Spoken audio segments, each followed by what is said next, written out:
And I know you want to know about a business model where being the first to market lets you charge a premium before your competitors arrive. Well, we're going to talk about the new product business model. So, are you playing it safe with incremental improvement while your competitors are launching breakthroughs? Are you watching first movers capture massive margin while you're still competing on price? Are you preaching that speed matters more than perfection while your company is moving way slower than you want to? We're going to talk about the new product business model. What if you continuously innovate?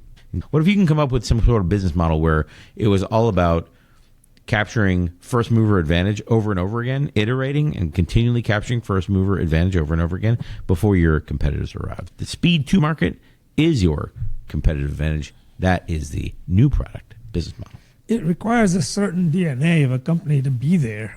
I mean, to get there, first of all, and then to remain there for any period of time. So one company that springs to mind is Tesla.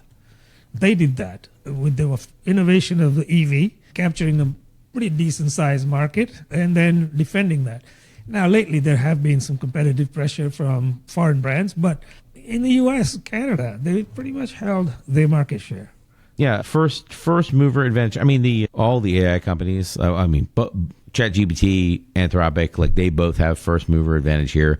Google's trying to catch up. NVIDIA is constantly reinventing its products. Every 2 years, the H100s that all the AI stuff is trained on is nobody else can do it other than those. Nobody else can do the training unless they have those chips.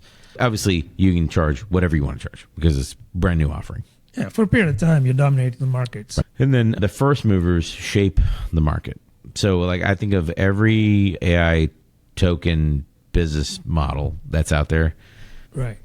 Yeah, and that breeds some sort of customer loyalty because people have seen that for the first time, like EVs, for example. And then your product becomes synonymous, your brand name, rather, becomes synonymous with the product. So rather than saying EV, people say Tesla. This isn't just in this sort of market segment. In other cases, we talked the other day on the previous podcast about how tissues became synonymous, right, with Kleenex, a brand.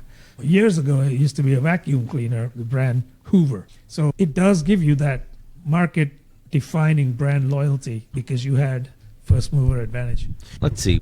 Are there weaknesses in this business? Are there weaknesses here? Listen, the obvious weakness, to be able to market, to be able to dominate the market, you have to have a substantial R&D investment. Oh, right. So you have to have deep pockets. Yeah. That's the first weakness. If you don't have the money to invest, you're not going to be able to get there. This is the opposite of what most people will say. It's just put something out quick or whatever. It's I don't know. The longer I stay in the field, the more that I like that. We probably should do a different podcast just on because there is something to be said about the people that stay on and refine a product until it's polished to a certain level, even if it's ready to be shipped. Yeah. Like the old Apple, holding all your releases until a certain day in the year and only releasing twice a year or whatever, other than security fixes, but holding all of your features and then releasing in a big bang, big go. There's something to be said about that. And the high R&D costs is like the Airbnbs of the world. It's we don't have a big marketing kickoff launch. Well, how much money must you have to be able to hold all of your developments just for marketing reasons? You must have a lot of money.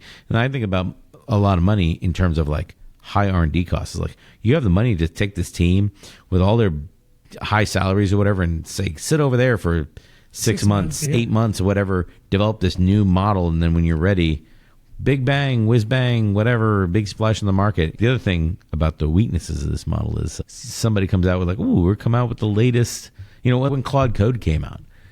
What the heck is that? It's a brand new product. Leverages their product, brand new product. Now they have to teach everyone. They have to spend time teaching. Even when the GPT models came out, GPT-2 came out, nobody cared.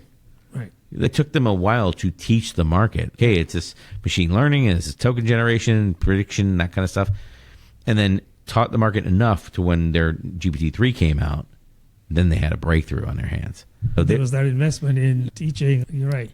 Yeah, and then if we're going to take the top two in this category, which is Anthropic and the old ChatGPT, then we're going to talk about the risk of fast followers.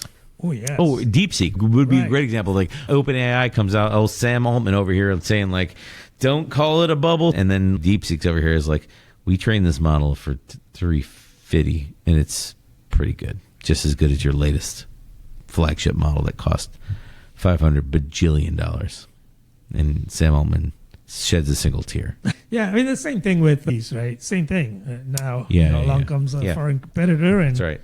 not only is their product cheaper, but they would claim it's better. Right.